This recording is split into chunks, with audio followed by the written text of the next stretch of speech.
ఈరోజు మార్కెట్ చూసుకుంటే మార్కెట్ ఒక గ్యాప్ అప్ ఓపెన్ అయ్యి మొత్తం ప్రీవియస్ డేస్ ఉన్న 1 2 3 4 డేస్ ఒక రెసిస్టెన్స్ అంటే ఒక ఇంపార్టెంట్ రెసిస్టెన్స్ని బ్రేక్ చేసి పైకి వెళ్ళింది. పైకి వెళ్ళిన తర్వాత మళ్ళీ ఆ రెసిస్టెన్స్ని బ్రేక్ ఇన్ చేసుకుంటూ 5 మినిట్స్లో తీసుకుపోతా అది బ్రేక్ ఇన్ చేసి మరి ఒక పవర్ఫుల్ క్యాండిల్ అనేది చేసింది which indicates the cell signal. కానీ నాకు అక్కడ నమ్మకం లేకుండే ఇంత జల్దీ సెల్ సిగ్నల్ వస్తుందా, ఒక డబుల్ టాప్ కోసం వెయిట్ చేద్దాం మళ్ళీ ఆ తర్వాత దెన్ ఈ నెక్ లైన్ బ్రేక్ అయితే ట్రేడ్ కింద సైడ్ అనేది మనకు ప్లాన్ అవుతుంది. బట్ అలా కాలేదు.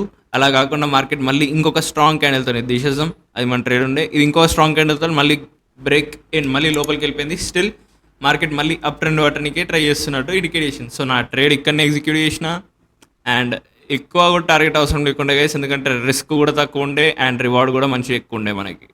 సో ఎంత 1:2.21 రేషియోలలో మనకి ట్రేడ్ అనేది ఎగ్జిక్యూట్ అయ్యిండే. అండ్ ఆ తర్వాత మార్కెట్ ఎంత సతాయించిందంటే అంత సతాయించింది గైస్. ఇది తీసేసాం, అడ్డం ఉంది మొత్తం. మళ్ళీ పైకి వెళ్ళింది, మళ్ళీ కిందికి బ్రేక్ ఈవెన్ దగ్గరికి వచ్చేసింది. ఈడ దాకా మళ్ళీ లాస్ కనిపిస్తుంది, మళ్ళీ ప్రాఫిట్, మళ్ళీ లాస్, మళ్ళీ ప్రాఫిట్, మళ్ళీ లాస్, మళ్ళీ ప్రాఫిట్. ఇక లాస్ట్కి మొత్తం డే ఎండ్ అయిపోయింది. ఎండ్ అయిపోయిన తర్వాత మ్యాక్స్ 300 ప్రాఫిట్ కంటే ఎక్కువ రాలేదు ఈరోజు. ఈ క్యాండిల్ దగ్గరికి వచ్చేసరికి 2K దాకా ప్రాఫిట్ ఉండే. మన టార్గెట్ ఇక్కడనే ఉండే, ఆల్మోస్ట్ 5K మన టార్గెట్ ఉండే. 2K దాకా వచ్చేసి ఆగిపోయింది. మళ్ళీ 300 ప్లస్లోనే కట్ చేయాల్సి వచ్చింది బికాస్ డే ఎండ్ అయిపోయింది. అండ్ మ్యాక్స్ BTST రేపు మార్కెట్ గ్యాప్ అప్ ఓపెన్ అయ్యే ఛాన్సెస్ చాలా ఎక్కువ ఉన్నాయి. సో చూద్దాం.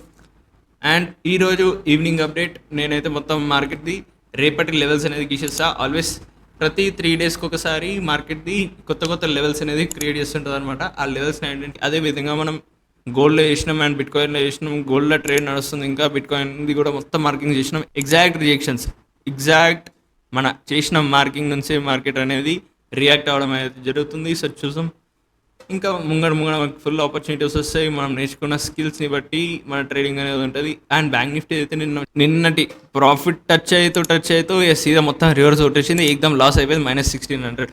పొద్దున మంచిగా 3000 ప్రాఫిట్ ఉండే నాకైతే. నాకు ఎప్పుడైతే స్టాప్ లాస్ హిట్ అవుతుందో అప్పుడు నేనైతే కొత్త ఏదో ఒకటి నేర్చుకోవడం అనేది స్టార్ట్ చేస్తుంటా అక్కడ నుంచి. సో చూద్దాం, ఈరోజు అయితే అది నేర్చుకున్నా. అండ్ ఈరోజు ముఖ్యమైనది ఏంటంటే మార్కెట్లో నువ్వు ఏ పొజిషన్ ఎంటర్ అయినావు అనేది ముఖ్యం కాదు గైస్. నువ్వు ఎగ్జిట్ అయిన పొజిషన్ ఏది, నువ్వు ఇన్ ది మనీ ఎగ్జిట్ అయినావా, out of the money exit అయినావా, or at the money exit అయినా, కానీ నువ్వు ఎప్పుడు మార్కెట్లో ఎంటర్ అయినా కానీ ఎగ్జిట్ మాత్రం ఇన్ ది మనీలోనే అవ్వాలి. సో ఈవినింగ్ కల్లా మీకు ఇంపార్టెంట్ లెవెల్స్ అనేది వచ్చేస్తాయి రేపటి ట్రేడ్ కోసం. సో ఇన్స్టాగ్రామ్లో కానీ యూట్యూబ్ రీల్స్లో కానీ యాక్టివ్ ఉండండి. నా రీల్ రాగానే ఎగ్జాక్ట్ అదే మార్కింగ్స్ మీ ల్యాప్టాప్లో కూడా వేసి చూసుకోండి. సో అదే లెవెల్స్కి రెస్పెక్ట్ ఇస్తే do not forget to subscribe my channel guys. So see you tomorrow. Radhe Radhe.